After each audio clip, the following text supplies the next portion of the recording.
નમસ્કાર વિદ્યાર્થી મિત્રો, ધોરણ 12 વિષય શાસ્ત્ર પાઠ નંબર 8 કૃષિ ક્ષેત્ર. ગયા વિડીયોની અંદર આપણે ખેત ઉત્પાદકતા વધારવાના આપણે જે સંસ્થાકીય સુધારાના બે મુદ્દા બાકી હતા એનો અભ્યાસ કર્યો. ત્યારબાદ જે ટેકનોલોજીકલ સુધારાઓ છે એના પહેલાં બે મુદ્દા છે એનો આપણે અભ્યાસ કર્યો. આ વિડીયોની અંદર આપણે ટેકનોલોજીકલ સુધારાના બીજા જે 4 મુદ્દા જે બાકી છે એનો આજે આપણે અભ્યાસ કરશું. તો વિદ્યાર્થી મિત્રો, તમે તમારા ચોપડીના પેજ નંબર 100 ઉપર ખાસ ધ્યાન આપો.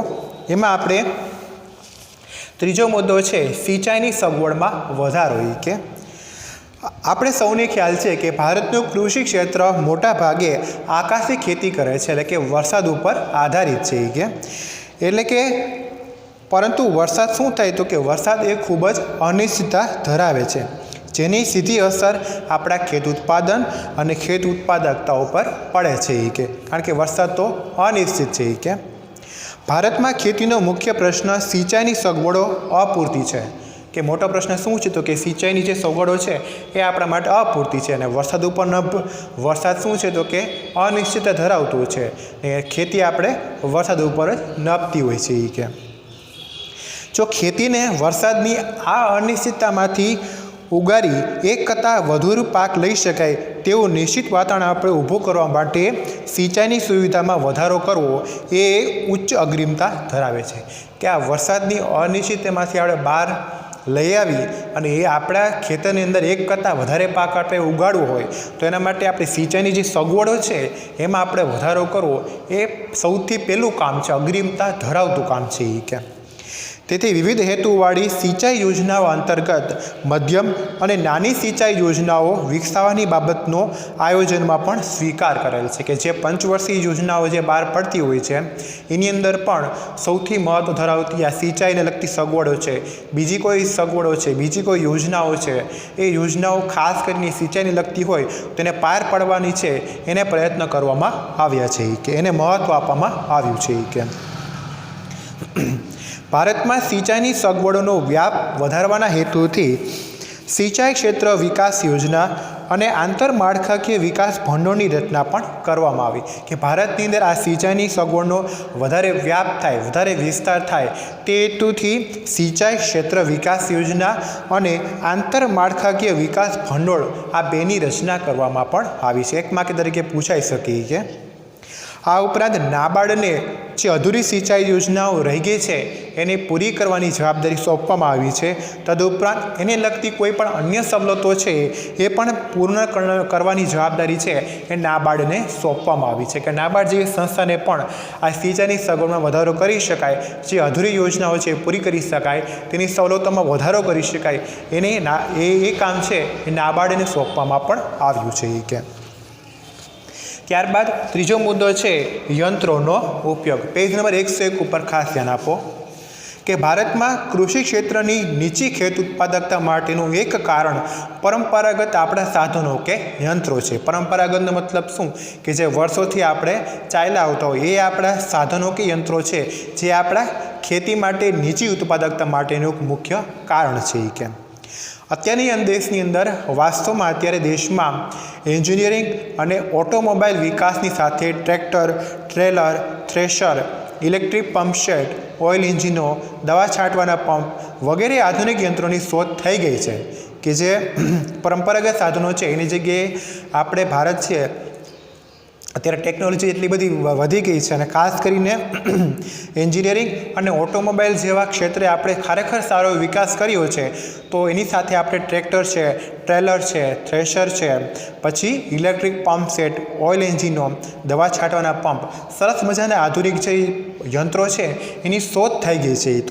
તો આવા યંત્રની મદદથી આપણે વર્ષમાં એક કરતાં વધુ પાક લેવાનું પણ શક્ય બનતા આપણે ઉત્પાદકતા પણ વધી છે. કે વધારે આવા સરસ મજાના આધુનિક યંત્રોનો આપણે ઉપયોગ કરશું તો એ યંત્રો દ્વારા આપણે વર્ષની અંદર એક કરતાં વધુ પાક પણ લઈ શકશું, ઉત્પાદન અને ઉત્પાદકતા બંને આપણા વધશે. કે ત્યાર પછીનો મુદ્દો છે જંતુનાશક દવાઓ. કે તૈયાર પાકને વિવિધ રોગો અને જંતુઓનો ભય વધુ પ્રમાણમાં હોય છે. સ્વાભાવિક વસ્તુ છે કે જેની પાસે ખેતર અને જમીન છે તો તૈયાર પાક હોય તો એને વિવિધ પ્રકારના રોગો છે, જંતુઓ છે એનો ભય સતાવતો જ હોય છે. કે પાકને થતા અલગ અલગ રોગો સાથે રક્ષણ મેળવવા તેમજ વિવિધ જંતુઓથી થતા પાકના નુકસાનને રોકવા માટે વૈજ્ઞાનિક પદ્ધતિએ વિવિધ જંતુનાશકોનો કારગર ઉપાય શોધવામાં આવેલ છે કે આવા જંતુઓથી પાકને જે નુકસાન થાય છે એને રોકવા માટે પાકની અંદર થતા અલગ અલગ રોગોના રક્ષણ માટે શું કરવામાં આવ્યું છે તો કે આ વૈજ્ઞાનિક પદ્ધતિથી જંતુનાશક દવાઓ આપણને શોધવામાં આવી છે કે જેનો સવિશેષ ઉપયોગ કરી થતા નુકસાનને આપણે અટકાવવાથી પણ પાકની ઊંચી ઉત્પાદકતા મેળવી શકાય છે કે આવા વૈજ્ઞાનિક સંશોધનો દ્વારા જે જંતુનાશક દવાઓ તૈયાર થાય છે એને વધારે પ્રમાણમાં આપણે સવિશેષ પ્રમાણમાં આપણે ઉપયોગ કરી અને શું કરી શકાય, આપણું ઉત્પાદકતા પણ વધારી શકાય છે, આપણું ઉત્પાદન પણ વધારી શકાય છે અને જે જંતુઓ છે, જે પાકમાં થતા રોગો છે એની સામે આપણે રક્ષણ પણ મેળવી શકાય છે. ત્યારબાદ ટેકનોલોજીકલ સુધારાની અંદર છેલ્લો મુદ્દો છે એ ભૂમિ પરીક્ષણ. ભૂમિ એટલે કે જમીન. વૈજ્ઞાનિક ઢબે થતી ખેતીમાં પાક લેતા પહેલાં ભૂમિ પરીક્ષણ કરવાની રીત પણ પ્રચલિત બની છે કે અત્યારે આપણે જોઈએ તો વૈજ્ઞાનિક ઢબે આપણે અભ્યાસ કરીએ તો વૈજ્ઞાનિક ઢબે ખેતીની અંદર પાક લેતા પહેલાં ભૂમિ પરીક્ષણ એટલે કે સોઇલ ટેસ્ટિંગ, સોઇલ એટલે ભૂમિ, જમીન પરીક્ષણ કરવાની રીત પણ પ્રચલિત બની છે. હવે કઈ રીતે? તે પરીક્ષણ જે તે પાકને અનુકૂળ જમીનની ગુણવત્તા છે કે નહીં અને જે તે જમીનમાં ખૂટતા ઘટકોની અને તેના પ્રમાણની માહિતી આપે છે. હવે જો આ પરીક્ષણ કરશું તો એમાં કઈ કઈ બાબતો આપણે સામે આવશે? એમાં એક બાબત એ સામે આવશે કે પરીક્ષણ આપણે કરીએ તે જે તે પાકને અનુકૂળ જમીનની ગુણવત્તા છે કે નહીં, કે આપણે કોઈ જમીનની અંદર આપણે આ પાક લેવો છે તો એ પાક એ જમીન માટે કેપેબલ છે કે નહીં, અથવા તો એ જમીનની અંદર એ પાકની ગુણવત્તા છે કે નહીં એ પણ આપણે કહેશે. તદુપરાંત એ પણ આપણે જાણી શકશું અને જે તે જમીનમાં ખૂટતા જે ઘટકો છે અને એનું પ્રમાણ છે એની પણ આપણને માહિતી આપશે કે જમીનની અંદર કોઈ વસ્તુ આપણે ઉગાડવી છે તો આપણે ખરેખર એની ગુણવત્તા શું છે જમીનની, એ ખરેખર જમીનમાં એ પાક ઉગી શકશે અથવા તો એમાં કોઈ ઘટકો છે એની ઉણપ હોય અથવા કેટલા પ્રમાણમાં ઉણપ છે એ પણ આપણે જાણી અને આપણે એમાં ઉમેરી પણ શકશું ઘટકો એ કે જેથી પાક લેતા અગાઉ જમીનની ખાસ પ્રકારની ઉણપને આપણે દૂર કરી શકાય છે.